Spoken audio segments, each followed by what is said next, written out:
আলোচনা করব মাদ্রাসা সালাফিয়া ঘোড়ারাসের সংক্ষিপ্ত ইতিহাস, সূচনা ও নামকরণ।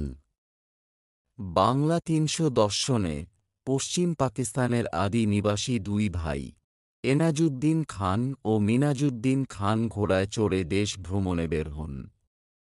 দিন সপ্তাহ মাস পার হয়ে তারা এসে পৌঁছান পশ্চিমবঙ্গের উত্তর ২৪ পরগনার মাটিয়া থানার এক বিস্তীর্ণ কাশবনে।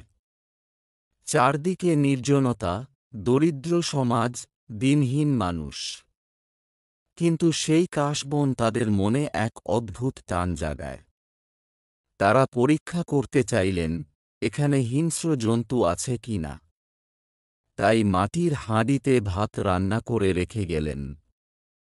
সপ্তাহ পরে ফিরে এসে দেখলেন ভাত পচে গেছে, কিন্তু কোনো প্রাণী ছুঁয়েনি। এতে তারা বুঝলেন এ বন জন্তুহীন। শ্রমিক ডেকে বন কাটতে শুরু করলেন। ধীরে ধীরে মানুষ বস্তি গড়ল।